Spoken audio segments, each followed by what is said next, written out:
반갑습니다. 예, 반극도입니다.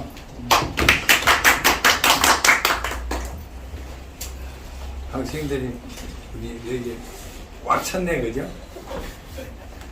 사실은 23명이에요.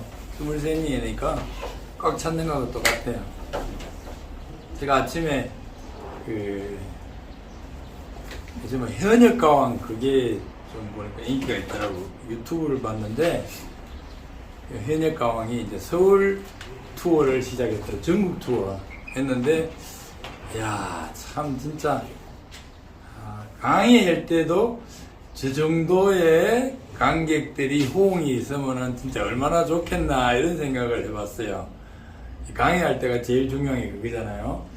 학생들이 공부하는 사람들이 얼마나 호응에 따라 가지고 이제 강사가 조금 더 신나게 하고 이러는데 대체적으로 뭐 공부하는 거 이런 거는 그렇지 못하지요. 근데 이제 음악이나 이런 거는 예술은 좀 달라가지고 진짜 너무 신이 나고 이렇게 해서 하는 걸 들어보니까 많이 부러웠습니다. 오늘부터 이제 전기철도 기사 특강을 이제 시작을 하게 됐는데 사실 요것도 참 뭐 많이 좀 어렵게 시작했어요. 처음에 강의해 주실 분이 없어가지고 야 이걸 어떻게 하면 되냐 이렇게 하다가 마침 이제 우송정보대학교에 이혜원 교수가 요거에 관심도 많고 지금 현재 강의를 많이 하고 다녀요. 우송대학교에 이제 대학원에도 강의하고 있고 올해 뭐 학원에도 다니고 있고 철도공단 뭐 이런 지하철 공사 이런 데서 기술사 특강도 하고 있고 그래가지고 그분이 해주겠다 해가지고 이번에는 전기철도 구조물공학 나는 이제 전기철도공학인데 사실 전기철도 구조물공학도 제가 10년 전에 한번 해봤어요. 했는데 쉽지 않더라고 이게.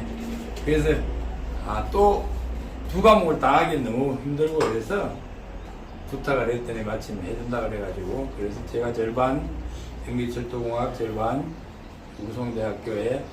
우송정보대학교에 이혜원 교수가 전기철도 구조물공학 이렇게 강의를 해주겠습니다. 제가 아까 분석을 해보니까 현재 요 강의 신청한 사람은 카페에서 신청한 사람이 7명, 철도공사 직원들이 지금 10명인데 여기 이제 우리 여기 김상무님도 있지만은 은종구 상무님도 같이 내가 지난번에 가가지고 들으라 해가지고 그래 듣는 거예요. 둘이 듣고 해서 여기 10명, 그 다음에 기능사에서 지금 하고 계시는 분들 6명 이렇게 해서 23명이야. 나는 한 20명만 되면 좋겠다 했는데 마침 20명이 좀 넘었습니다. 근데 뭐 오늘 내일 해가 또 며칠 좀 더 들을 것 같아요. 한 25명 정도 해가지고 하시면은 충분히 좋을 것 같다라는 생각이 듭니다. 이제 강의 계획은 이렇게 할 계획이에요. 과목당 14시간 정도 하는데 4번 정도 할 거예요. 할 때마다 3시간에서 4시간 사이 정도 상황에 봐서 그렇게 하고 요 강의가 끝나면은 요걸 편집을 해서 유튜브에 올려놓으면은 또 집에 가서 복습도 하고 인터넷으로 또 공부하시는 분들은 그걸 보고 공부를 하시면 되는데 요거는 내년도 시험 볼 때까지 볼 수 있도록 제공해 드릴 겁니다. 그렇게 하고요. 제 강의는 이렇게 할 거예요.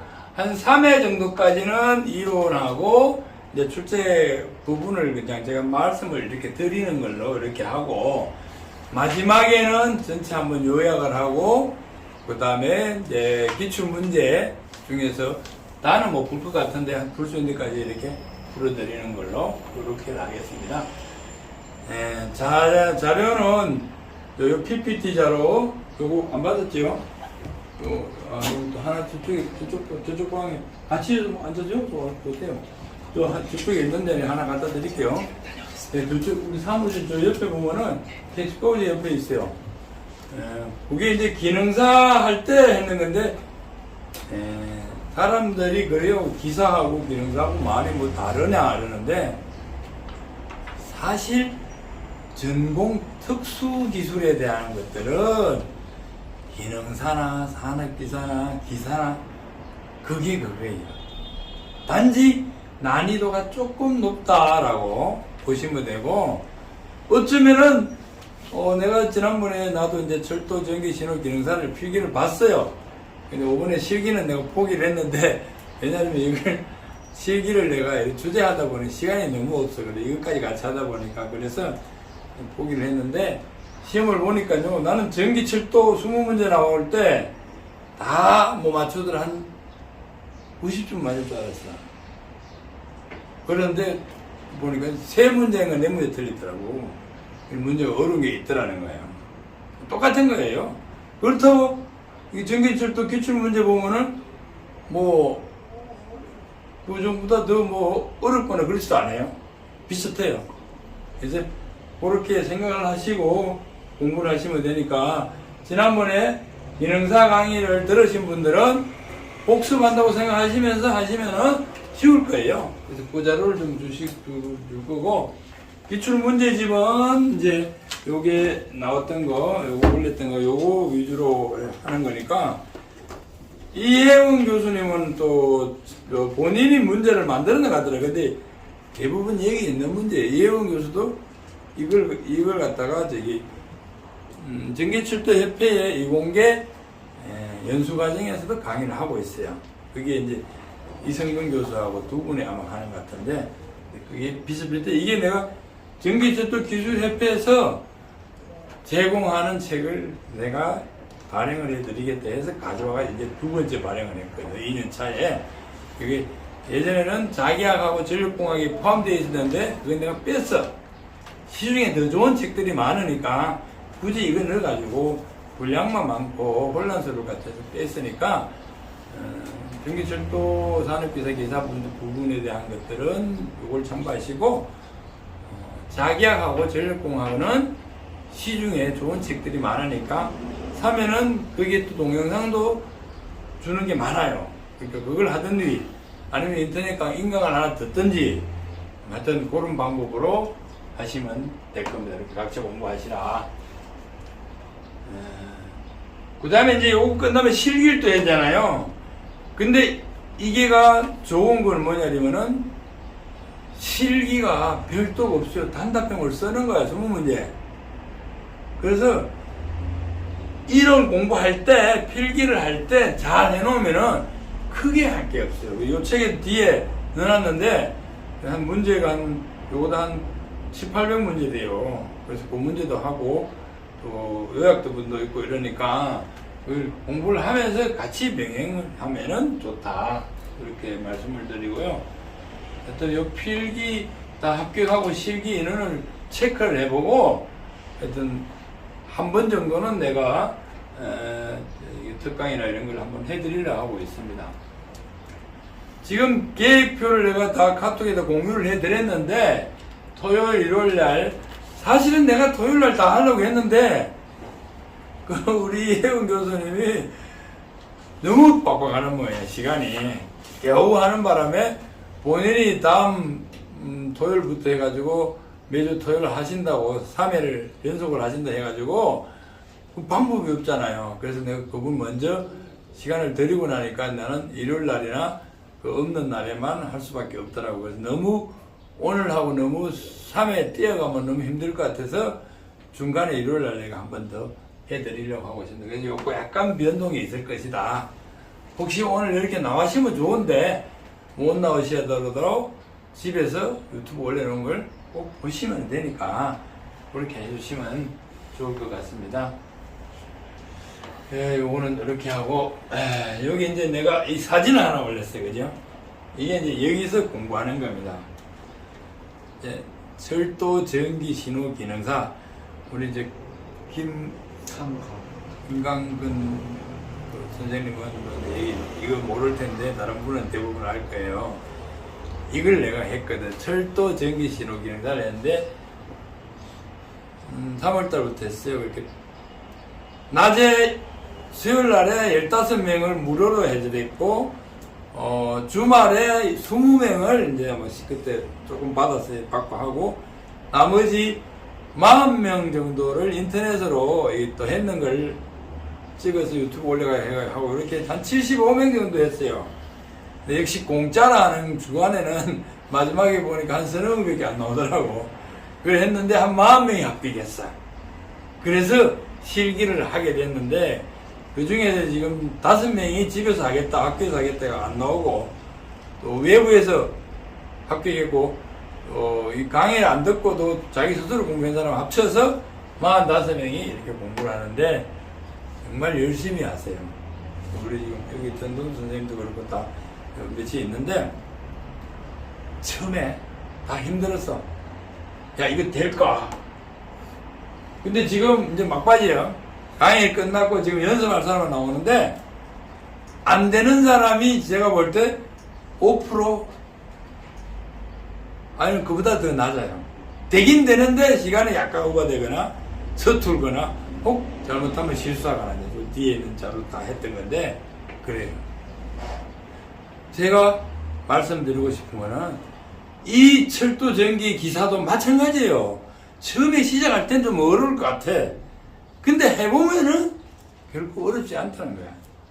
기능사나 이거나 별반 다르지 않아요. 공부라는 게 다 그렇거든요. 한 번 보고, 두 번 보고, 세 번 보고 하다 보면은 자동으로 다 보게 돼 있어요. 되게 돼 있어요. 특히 전기는 이게 이론이나 문제나 한정되어 있거든. 범위 안에서 밖에서 나올 수가 없어. 새로운 문제를 만들어내기가 쉽지 않아요. 이번에 신호기사를 지난달에 쳤는데, 이번 달에 쳤죠. 지난주까지 다 끝났는데, 전자공학은 조금 어려웠다 그러더라고요.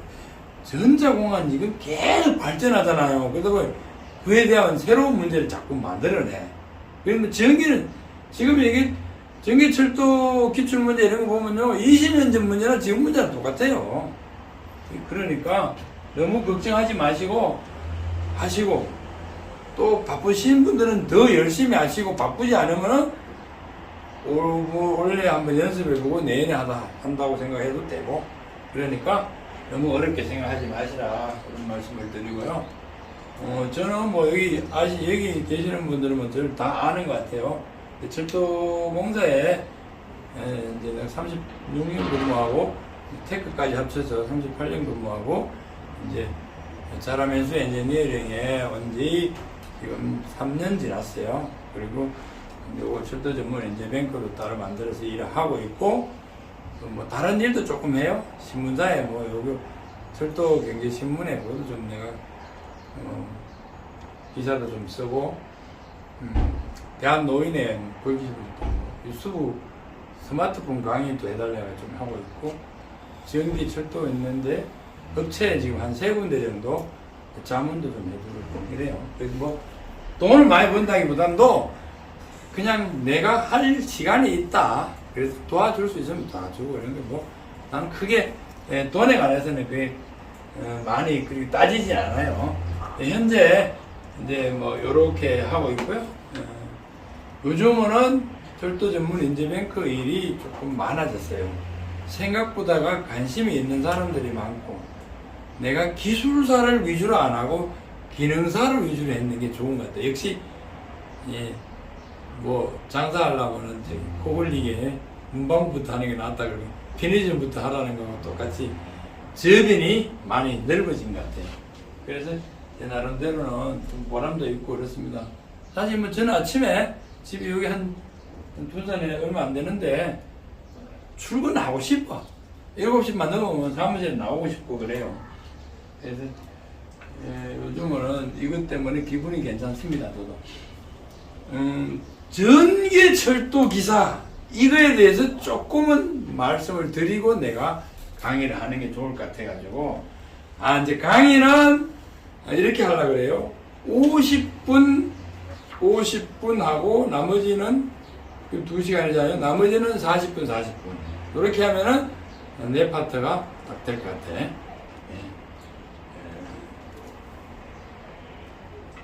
이게 전기철도 기사가요. 우리 전기 쪽에 자격증이 많아요. 다른 데보다가. 다른 분야보다. 토목 같은 데 사실 몇 개 안 되는데 전기기사, 전기공사기사, 철도신호, 전기철도, 소방에 이 전기도 있잖아요, 그죠? 그 다음에 신재생이 오도 발생하고요. 이것 중에 한 개가 이제 전기철도인데, 예전에는 공사업은 전기공사만 했어. 철도 전기도 요거만, 철도구만 했어. 밖에는 못 했어. 근데 이걸 한참 됐어요. 풀어버렸어. 공사업에서. 불면서부터 모든 전기 분야 자격증은 공용으로 사용하게 돼 있어요. 그래서 아무나 하나만 따면은 다 할 수 있는 거야. 사람들이 그걸 잘 몰라.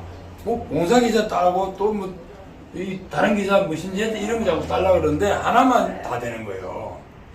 많이 받을 필요는 없어. 근데 뭐 공기업이나 뭐 이런데 취업하려면은 뭐 2개 이상 이렇게 따더라고. 그래 가점이 다르니까 종류가 다르면은 그래서 했는데 특히 설계감리 시공 점일 안전진단 요거는 공용이다. 그런 생각하면 돼요. 그런데 지금 현재 전기기사로만 하는 게 있어. 그게 전기철도 안전관리자. 안전관리 대행하는데 그거는 전기기사와 전기산업기사만 해요. 그 다음에 이제 철도 신호하고 철도 전기는 뭐냐? 다 할 수 있는데 이거 가지고 밖에 있는 공사 다 해요 하는데 여기 진입을 못하게 만들어서 전기공사협회, 전기철도공사협회, 철도신호협회에서 이거 가지고는 못 들어온다라고 딱 막아놨어. 사실은 협회에서 우리 협회 소속이 안 되면 일을 못한다고 하기 때문에 못하는 거야. 그렇게 알고 있으니까 철도신호나 전기철도를 하면은 일반 전기도 하고 철도 일도 두 가지를 할 수 있다. 이렇게 좋은 자격증인데 기능사도 마찬가지야. 근데 그걸 사람들이 잘 몰라요. 특히 시험 과목이 또 한 과목 작잖아요, 그죠? 4과목만 하잖아요. 요것만 해도 유리하거든. 그 다음에 이제 자기학이 조금 까다롭지 나머지 3과목은 좀 암기만 하고 반복을 좀 하면은 다 공부가 할 수 있는 쉬운 과목이에요. 그렇게 하시고 또 실기는 다른 데는 또 신호는 직접 기능 시험을 해야 되는데 이거는 서술형으로 돼 있어 가지고 단답형이기 때문에 또 어렵지 않다. 그래서 수험사들한테 여러 가지로 다 유리한 게 이 자격증이다.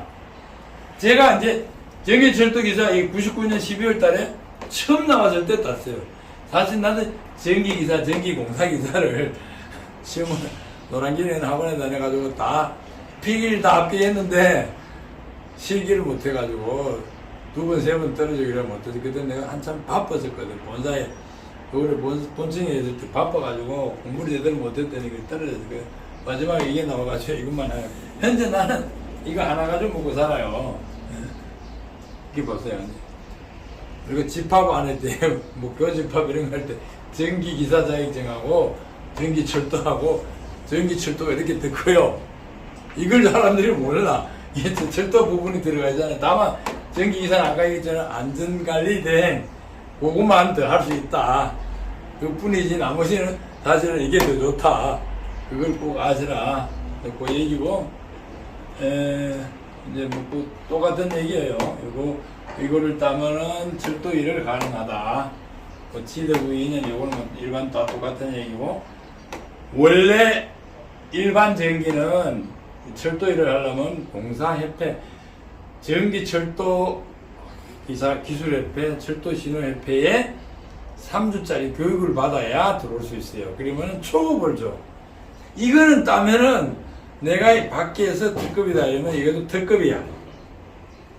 근데 협회에 받으면 초급밖에 안 줘. 자기가 아무리 일반 전기가 특급이라 할지라도. 그러니까 이게 좋다는 거잖아요. 그죠? 물론 뭐 경험이 지금 근무 경력이 하나도 없는데 특급 뭐 받아가지고 크게 역할을 못하지만 그래도 초급보다는 낫거든요. 우리가 연봉 책정할 때도 한 중급 이상을 책정을 해줘요. 경험이 하나도 없다 할지라도 이렇게 또 되고 철도공사에서 철도공단에서 전기철도 안전관리자라는 걸 운영해요.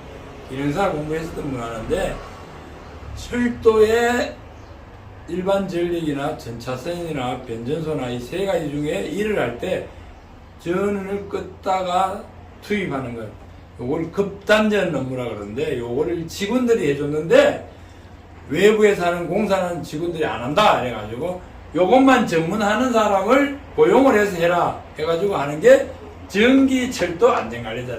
전기 안전관리자하고 또 달라요.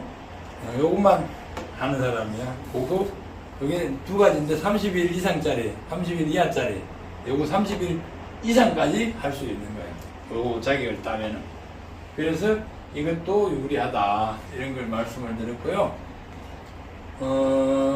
그 다음에 이제 실질적으로 보면은 원래 철도공사, 지하철은 대전인가 했다 한 군데가 있는데 8월달부터 철도 관련 자격이 있는 거는 한 등급 위에 가점을 줘요. 그러니까 철도 전기 신호 기능사를 따잖아요.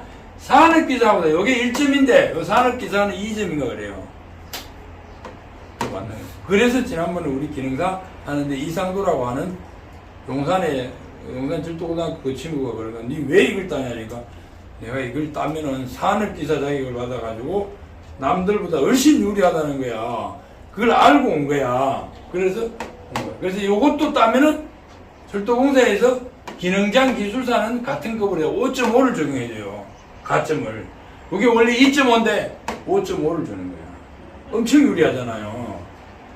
그래서 요거는 상당히 좋은 정책이다. 네, 이렇게 지난번에 기사도 하나 썼는데 원래 전기 철도하고 철도 신호, 철도 차량, 철도 시설 이런 게 응시생이 없어가지고 자격증을 유지를 못할 그런 입장이었어. 물론 제가 이거 신호 이거는 기능사 이거는 작년부터 해가지고 조금 이렇게 활성화가 됐는데 사실 좋은 거 많은데 홍보를 제대로 못해가지고 이게 좀 응시생이 거의 급감했어요. 없애렸는데 철도공사에서 요렇게 채용시험에 반영을 해보니까 원래부터는 상황이 100%팍 달라져 버렸어요. 이걸 따야 되거든. 이제는 다른 거 따면 안 되고 이거 따면 남들보다 훨씬 배로 점수를 받으니까 그래서 이렇게 된 게 있고 그 다음에 이제 공단도 그렇고 다른 데도 철도 관련 공기업 대부분 그래요. 가점을 줘요. 기술사는 1점까지 가점을 주는데 가점 주면서 철도에는 전기철도 철도 신호 있는 사람들은 점수를 더 줘요. 기술사도 전기철도 기술사는 0.7, 일반 기술사 0.6이야. 신호는 철도 신호 기술사가 0.7이야. 그 다음에 요것도 산업기사도 전기철도 기사나 산업기사 0.5점 줘요. 전기기사는 0.4점밖에 안 줘요. 뭐 0.1점이 작다 그러시면 업체에서는 엄청나게 크게 보지요. 똑같이 경쟁하는데 0.1이 더 많으니까 이 사람을 채용하면은 그래서 전기기사 가지고 철도에 일하는 것보다는 전기철도 기사를 가지고 일하는 게 업체에서는 무조건 유리하니까 그 사람을 선호할 수밖에 없어요. 그것도 원래부터 적용하는 거예요. 예전에는 똑같았어 이게. 네. 그렇게 됐다. 요 정도 하시면 됐고 기능사 요거는 자 우리 저기 김 선생님만 안 봤으니까 한번 보시라고 내려놨어요. 네, 기능사도 이렇게 여러 가지 좋은 게 있다. 철도 전기 신호 기능사가 전기도 할 수 있고 철도에서 철도 신호도 할 수 있고 두 개가 플러스가 되어 있다. 할 수 있는 일 이렇게 말해. 밖에 있는 전기 기능사하고 똑같아요. 그다가 이걸 더 할 수 있는 거야. 그러니까 이렇게 유리한 자격증을 따는 게 좋다라는 것을 내가 말씀을 드리려고 하고 있어요. 조금 시간이 지났는데 한 20분 좀 지났는데 이제 전기철도 본격적으로 제가 좀 말씀을 드리겠습니다. 이거는 개요부터 해가지고 일단 전기철도 특성, 방식, 관련 시스템 해가지고 요거는 전기지만은 철도 기본 시스템들을 좀 알아야 된다라는 말씀을 드리려고 그래요. 전기철도는 뭐예요? 철도부터 알아야 돼, 그죠? 철도는 여객이나 화물을 운송하는 데 필요한 철도 시설과 차량 이와 관련된 운영 지원 체제에 유기적으로 구성된 운송 체계다. 철도는 다른 데는 일반은 육상교통에서 도로는 자동차만 사면 돼. 근데 철도는 열차만 사가지고 안 되는 거야.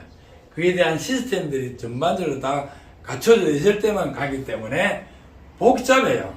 그 대신에 그만큼 안전하다는 거예요.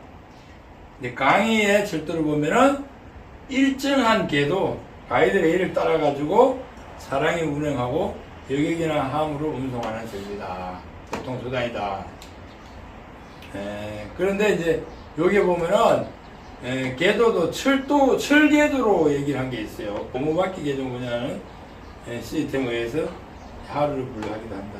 콘크리트 위에 요즘은 고무차륜, 경전철 이런 것이 많이 나와요. 레일이 철로 되어 있어야만이 처음에는 인정을 했는데 지금은 레일 말고 이 바퀴 자체가 플라스틱이나 고무로 되어 있는 게 엊그제 내가 운전 차량기에 갔더니 사다리 차라고 있어요. 지금 사다리 차들을 갖다가 그 위에다 이제 작업하는데 많이 썼는데 며칠 전에 뭐 안산에서 사고 났다 그러더라고. 사다리 차가 어디 된다면은 사다리를 해놓고 레일 위에도 이렇게 갈 수 있도록 작업하는데 그게 바퀴가 이게 이제 철로 안 되고 고무로 돼 있어. 그러니까 이게 점유가 안 되는 거야. 조금 뒤에 가면 점유되는 얘기 또 해드릴게요. 안 되니까 차가 있는지 없는지 모르니까 사고가 나버렸어. 그래서 지금부터 바퀴는 세 바퀴로 다 바꾸라. 이렇게 지시가 내려왔다 그러더라고. 이거 이제 철도 여기 나와요. 침목하고 자갈. 여기 이제 침목이거든요. 이게 침목하고 자갈. 그 위에 레일, 철제 레일의 궤도를 구성하고 철제 바퀴로 차량을 운행하여 사람이나 물건을 운송하는 육상교통이 철도다. 이제 레일 위에 철제 바퀴로. 이게 철제 바퀴가 아니면은 여러 가지 문제가 생기는 게 있어요. 그래서 조금 전에 얘기했던 사다리차에 이제 플라스틱으로 되어 있는 것을 철로 바꾸라라고 얘기를 했어요. 근데 지금 고무바퀴로 되어 있는 것들이 많아요, 이제. 그래서 여기 시스템도 바꿔야 된다. 이제 그런 생각입니다. 제 생각은. 아까 처음에 얘기했는데, 철도는 이렇게 복잡하게 되어 있어요. 차만 가지고 있으면 되는 게 아니고, 기본적으로 시설이 있어야 돼요. 궤도, 토목, 건축, 구조물, 뭐 이런 게 이제, 교량이나 이런 게 이제 다 있어야 되고, 요 위에 차량이 가는 거예요, 차량. 차량도 일반 차량이 아니고, 일반 차량이 있고, 객차가 있고, 하차가 있고, 뭐 이제 요 차량을 또, 정비하고 운영하는 기지가 있고, 이렇게 돼 있어요. 그다음 운전을 하는 사람이 따로 있어야 돼. 요즘 무인 운전이 있긴 하지만은, 뭐 철도에도 거의 무인운전도 할 수는 있어요. 근데 기본적으로 기관사가 있고, 요것을 전체를 통제를 하는 것이 관제로 되어 있는데, 부루에 있는 관제 센터가 있는데, 요것도 사실은 운전 쪽에서 많이 관여를 하고 있어요. 그 다음에 여기뿐만 있어야 되는 게 아니고 역이라는 게 있어야 돼요. 여기 있어서 역에서는 역무원하고 열차는 뭐냐면은 이 차량을 움직이는 것은 이제 역에서 운영하는 거거든요. 조작을 하고 이런 것들을 조성하는 거. 그게 승무하는 사람은 이제 승무원 이렇게 따로 되어 있죠. 여기에 전기가 사실은 시설 안에 포함되어 있는데 전기가 절대 상당히 복잡해요. 이렇게 이제 전기를 한전에서부터 받아가지고 다운시켜서 변성을 해서 서비스 전원이나 전자선 전원을 보내주는 게 변전 요거 있고, 그걸 받아서 차량에 공급해주는 게 전차선. 요 변전에서 요것도 두 가지가 있는데, 여기에 보내는 저 변전이 있고, 일반 배전을 말하는 거예요. 그거는 철도에서는 전력이라고 하는데, 여기도 보내주는 게 따로 있어요. 이렇게 보내주고, 통신, 신호도 철도공단에서는 전기 안에다 포함시켜 하고 있어요. 근데 이제 수자원공사 계신 분도 여기 이제 강의 듣고 지난번에 했는데, 다른 기관에는 이 전기라는 조직이 이렇게 큰 다른 분야하고 대등하지 않아. 조그만해요. 이 시설 안에 들어가 있어. 대부분. 근데 철도공단은 이 전기라는 조직이 엄청 커요. 공무원에 있는 전기는 산업자원부가 제일 큰데, 거기보다가 여기가 예전에 철도청일 때 여기에 철도 전기국장이 더 높았어. 그래서 이제 전기 뭐 회의할 때는 이분이 이제 거의 대빵이 되는 그런 게 있었죠. 철도 전기 뭐 산업위원회 뭐 이런 거 할 때는 이제 되고 그랬었죠. 지금도 철도공사에 전기 통신 신호 직원이 한 4,000명. 서울 지하철에도 2,000명이 넘어요. 엄청 커요. 그 다음에 공단에 지금 한 300에서 400명 정도 될 거예요. 그렇게 있고, 우리나라 단일 전기 회사인 한전보다가는 적지만은 나머지 공기업보다가는 철도 요 전기가 가장 큰 조직입니다. 근데 이 전기가 지금은 이런 부분을 거의 좌우를 하고 있어요. 예전에는 여기서 서브만 했는데 여기에 있는 역을 없이거나 운전 이런 걸 다 설치 이런 거 없애버려요. 승차권 이런 것도 자동화시키고 다 해요. 그러면 다 전기가 하는 거야. 차량, 시설, 사람을 자꾸 주르는 일은요, 나머지는 전기 시설이 계속 투입되는 거예요. 그리고 전기가 점점 커지고 있어요. 역할이 중요해지거든요. 그거 정도만 아시면 되겠고요. 근데 전기 철도는 그건 뭐냐? 철도에는 전기 철도, 내연기 철도, 전기 철도를 세 가지로 구분하는데, 요거는 옛날에 이제 칙칙폭폭하고 물을 석탄을 떼거나 나무를 떼서 그 보일러 말하는 거죠. 그 기름 힘으로 해가지고 전기 힘으로 열차를 돌릴 때 요거는 전기 철도. 지금 우리나라에는 없어요. 중국은 아직 있는 것 같더라고요. 예전에 고해선하고 여기 뭡니까 이제 경주에다가 관광열차를 운행하기로 했어요. 지금 곡성에 전기 철도 비슷하게 만들어 이렇게 하고 있는데 실제로는 전기를 안 하고 기름을 떼가지고 보내고 있는 내부화를 개조해가지고 그 다음에 이제 내연기관, 요게 이제 내연기관인데 디젤 기관차를 말하는 거예요. 예, 디젤 기관차가 주종으로 이루다가 지금은 이제 전기차로 바뀌었어요. 완전히 바뀌어버렸어요. 우리나라 정철화율이 세계의 톱이에요. 아마 스위스 다음에 우리나라일 거예요. 우리나라는 뭘 한 달이면 왕창 해버리잖아요. 그죠?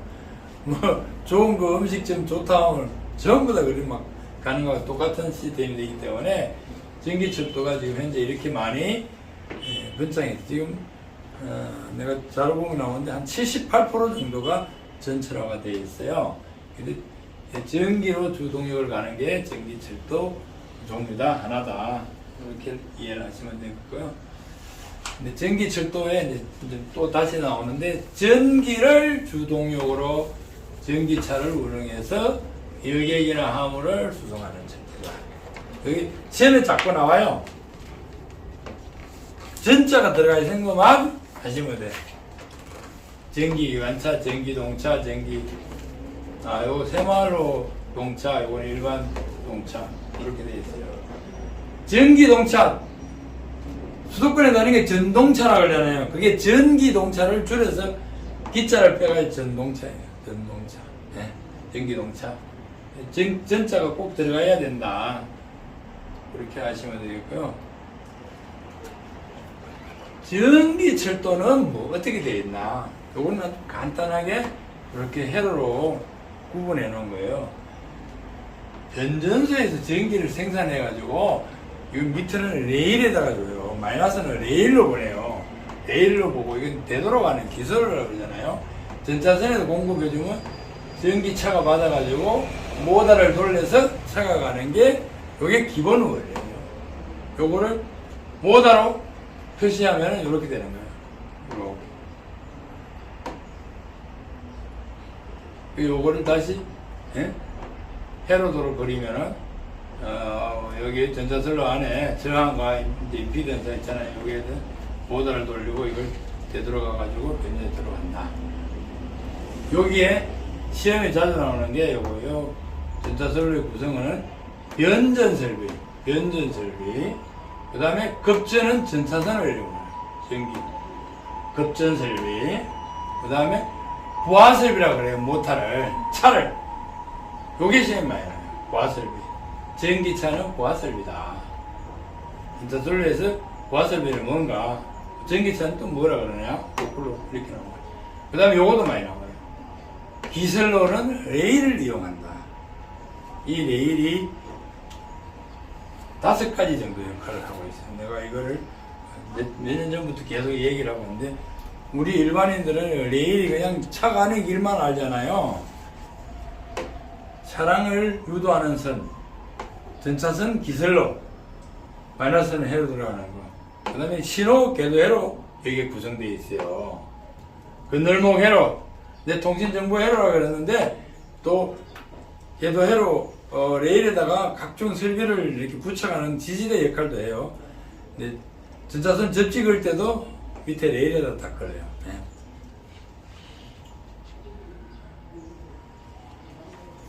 뭐 이게 역사 이런 건 뭐 중요하지 않는 것 같은데 시험에는 가끔이 나오더라고. 처음에 1879년 5월 30일 독일 시멘스사가 베를린 세계 박람회에서 요 철도 전기철도를 출품을 했다.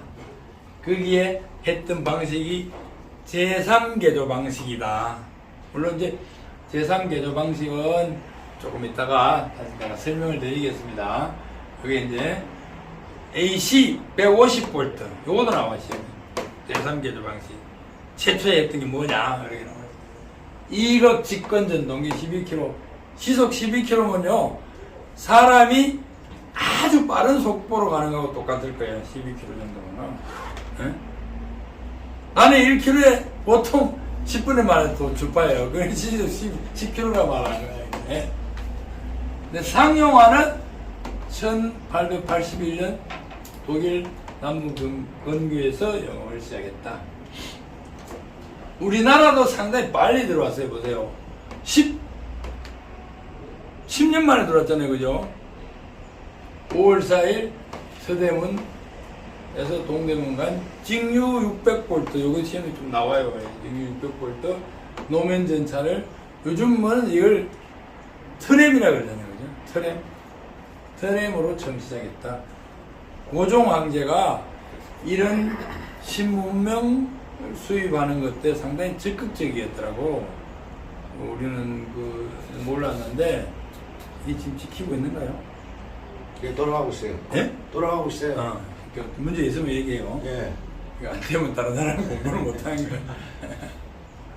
넌 지난번에 여기 대전과학관에서 하는 전통과학대학이라고 뭐 이런 걸 또 운영해서 고종 황제가 이거는 결국 철길은 다 우리가 하려다 물론 미국 사람들이 제안하고 막 했는데 일본 놈들한테 다 뺏겨버렸잖아요. 그래서 일본 애들이 거의 대부분 건설했는데 고종 황제가 그거 말고 했는 게 있더라고. 등대를 그렇게 많이 했더라고. 등대하고 철도하고 상당히 밀접해요. 등대는 배가 오게 하잖아요. 그럼 배가 오면은 등대하고 거기서 다시 철길로 모든 걸 실어 나올 수 있도록 그 등대 쪽으로 철길에 나놓는 거야. 그런 역할을 했더라고. 그 공부하다 보니까. 서대문, 동대문 요걸 했다. 예, 그래서 이제 요게 서대문 요게 뭐냐면은 그 옆에 요게 마포예요. 마포가 최변들이에요. 차량 기지가 있어가지고 마포 종점 노래가 나온 거예요. 내가 마포 종점 그걸 또 한번 칼럼을 놨었는데 밤 깊은 뭐 마포 종점 뭐 이거 나오잖아요. 그죠? 길 건너 영등포에는 물만 깜빡깜빡한다. 그게 영등포에 있는 철도 차량 정비단이 정비창이에요. 공장이에요. 공장. 옛날에 영등포는 공장지대였대요. 지금도 공장이지만은 거기는 영등포는 예전에는 시흥이에요. 시흥. 서울이 아니야. 그래서 영등포에서 한강 넘어갈 때는 서울로 간다고 그랬다는 거야. 74년도에 요게 이제 경부고속선하고 경부고속도로를 하면서 바로 수도권 지하철을 건설한 거예요. 74년도에. 그래서 요거는 일본 방식으로 건설했고, 그 다음에 75년도에 있는 거는 요것도 같이 비슷하게 했어요. 청량리에서부터 동해까지는 산업선은 요거는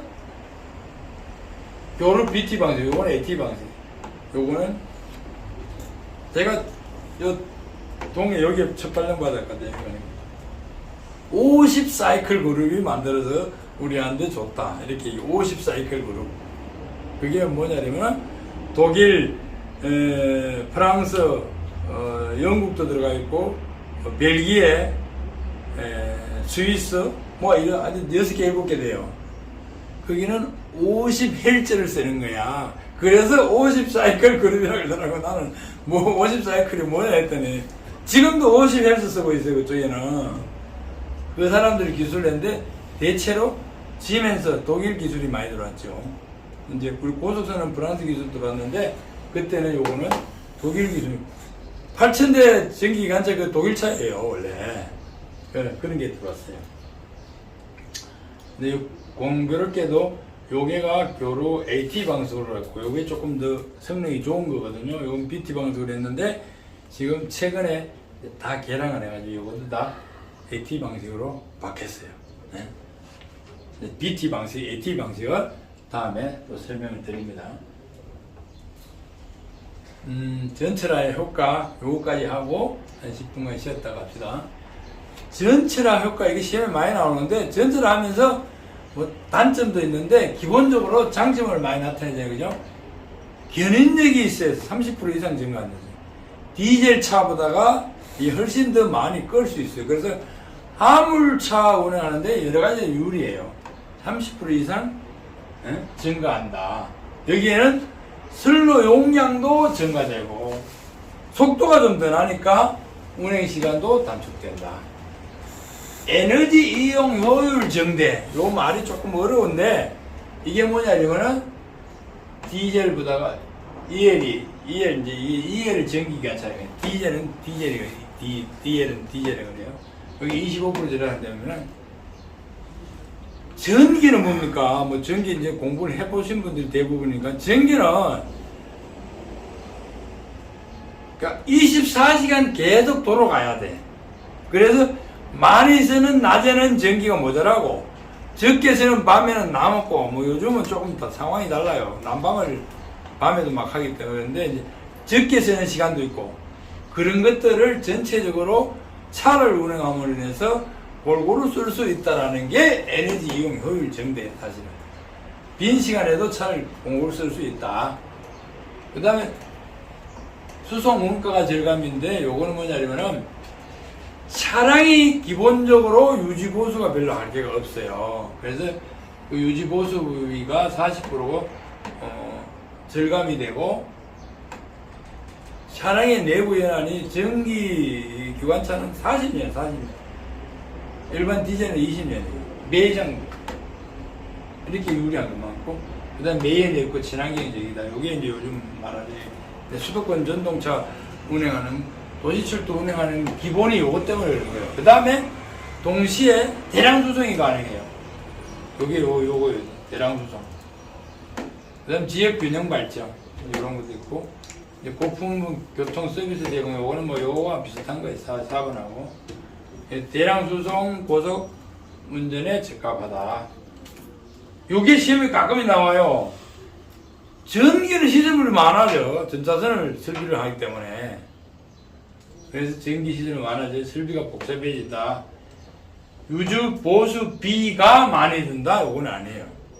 전기를 많이 들지만은 전체 차량까지 하면은 차량 유지 보수가 적게 들기 때문에 전체는 적게 드는 거예요. 유지 보수비가. 요거를 꼭 아셔야 될 거예요. 그래서 10분간 좀 쉬었다가